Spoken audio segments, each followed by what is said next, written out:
ಮನ್ರೇಗಾ ಬಚಾವ್ ಸಂಗ್ರಾಮ್ ಈ ಕಾರ್ಯಕ್ರಮದ ಹೋರಾಟಗಳನ್ನು ಈಗಾಗಲೇ ಶುರುವಾಗಿದೆ. 10ನೇ ತಾರೀಕಿಗೆ ಶುರುವಾಗಿದ್ದು 25ನೇ ತಾರೀಕುವರೆಗೂ ಎಲ್ಲ ಗ್ರಾಮಗಳಲ್ಲಿ, ಪಂಚಾಯತಿಗಳಲ್ಲಿ, ಬ್ಲಾಕ್ಗಳಲ್ಲಿ, ತಾಲೂಕು ಮಟ್ಟದಲ್ಲಿ, ಜಿಲ್ಲಾ ಮಟ್ಟದಲ್ಲಿ ದೊಡ್ಡ ಪ್ರತಿಭಟನೆ ಸಭೆಗಳನ್ನು ಮಾಡಿ ಈ ಕಾಯ್ದೆಯನ್ನು ವಾಪಸ್ ತಗೋಬೇಕು.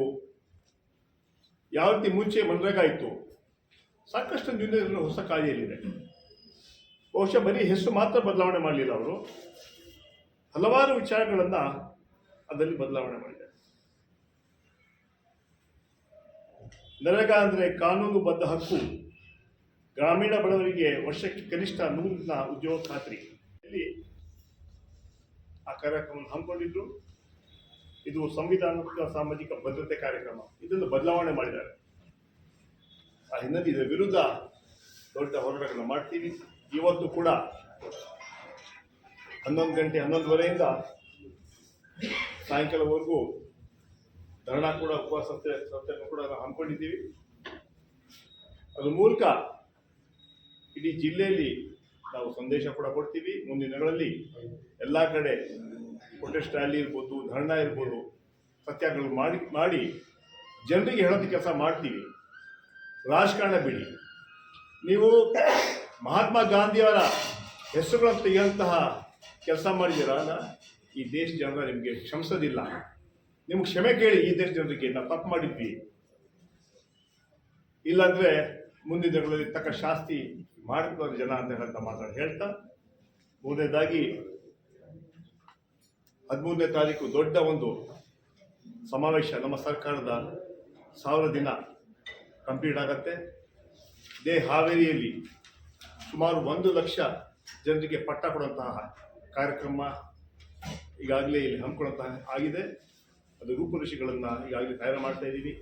ಇವತ್ತು ಡಿಸ್ಟ್ರಿಕ್ಟ್ ಮಿನಿಸ್ಟರ್ ಕೂಡ ಬರ್ತಾರೆ, ಬಹುಶಃ 1-2 ದಿವಸದಲ್ಲಿ ನಮ್ಮ ರೆವಿನ್ಯೂ ಮಿನಿಸ್ಟರ್ ಕೂಡ ಬರ್ತಾರೆ.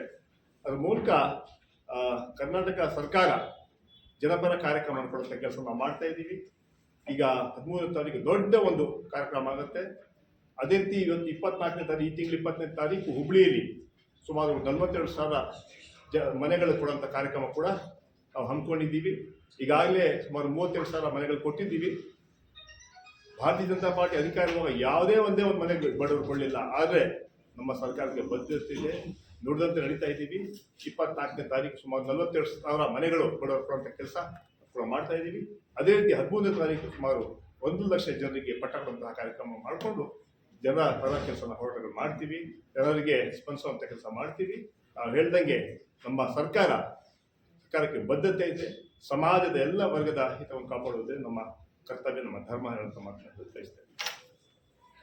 ಸೆಷನ್ ಇದೆ, ಅದಕ್ಕೆ ತಯಾರಿ ಮಾಡ್ತಾ ಇದ್ದೀವಿ. ತಮ್ಮ ಮೂಲಕ ವಿರೋಧ ಪಕ್ಷದವ್ರಿಗೆ ಹೇಳ್ತಾ ಇದ್ದೀವಿ, ದಯವಿಟ್ಟು ಅದರಲ್ಲಿ ಭಾಗವಹಿಸಿ ಈ ಹೊಸ ಚರ್ಚೆಗಳೇನಿದೆ ಅದಕ್ಕೆ ಸ್ಪಂದಿಸಬೇಕು. ಸದನ ಸಮಯ ಹಾಳಾಗದಂತೆ ಆಡಳಿತ ಪಕ್ಷ ಮತ್ತು ವಿರೋಧ ಪಕ್ಷ ಇಬ್ಬರು ಸೇರಿ ಕೂತ್ಕೊಂಡು ಜನ ಸಮಸ್ಯೆಗಳಿಗೆ ಸ್ಪಂದಿಸೋಣ. ಅವತ್ತು ಗವರ್ನರ್ಸ್ ಅಡ್ರೆಸ್ ಇರುತ್ತೆ. ನಂತರ ವಿಶೇಷವಾಗಿ ಮನ್ರೇಗಾ ಬಗ್ಗೆ ಕೂಡ ವಿಶೇಷ ಚರ್ಚೆ ಆಗುತ್ತೆ. ಆ ಚರ್ಚೆಯಲ್ಲಿ ಎಲ್ಲರೂ ಭಾಗಿಯಾಗಬೇಕು. ನಾವು ಸರ್ಕಾರದ ಕೆಲವು ವಿಚಾರ ಹೇಳ್ತೀವಿ, ಆಪೋಸಿಷನ್ ಕೂಡ ಅವರು ಕೂಡ ಹೇಳಿ. ಅಲ್ಲಿ ರಾಜಕಾರಣ ಮಾಡೋದಂತ ನೆಸಿಟಿ ಇಲ್ಲ.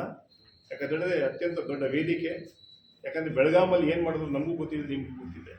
ಇಡೀ ಸದನದಲ್ಲಿ ಏನು 10 ದಿವಸ ನಡೆಯಿತು, ಆ BJPಯವರು ವಿಚಾರಗಳನ್ನು ಮಂಡನೆ ಮಾಡಿ ಹೋಗಲಿ ಅಂತ ಹೇಳಿದ್ರೆ ಬೆಳಿಗ್ಗೆ ಕಾಂಗ್ರೆಸ್ನವರು ಬ್ರೇಕ್ಫಾಸ್ಟ್ ಮಾಡಿದ್ರು, ಲಂಚ್ ಮಾಡಿದ್ರು, ಡಿನ್ನರ್ ಮಾಡಿದ್ರು, ಅದು ಸಮಯ ಇಲ್ಲ, ಅದಕ್ಕೆ ಕಳ್ಕೊಂಡ್ಬಿಟ್ರು. ಅದೇ ದಯವಿಟ್ಟು ತಮ್ಮ ಮೂಲಕ ನಾವು ಹೇಳ್ತೀವಿ, ಈ 22ರಿಂದ 31 ಸೆಷನ್ ಇದೆ, ಅದರಲ್ಲಿ ನಾವೆಲ್ಲ ಸೇರಿ ಈ ರಾಜ್ಯದ ಜನರ ಕಷ್ಟ ಸ್ಪಂದಿಸೋಣ, ಹಲವಾರು ವಿಚಾರಗಳ ಚರ್ಚೆ ಮಾಡೋಣ, ಅದಕ್ಕೆ ಸಮಾನತೆ ಕೆಲಸ ನಾವು ಮಾಡೋಣ. ಅದಕ್ಕೆ ಸಂಪೂರ್ಣ ನಾವು ಬೆಂಬಲ ಕೊಡಬೇಕು, ಸಹಕಾರ ಕೊಡಬೇಕು ಅಂತ ನಮ್ಮ ಮೂಲಕ ಮನವಿ ಮಾಡ್ತೇವೆ.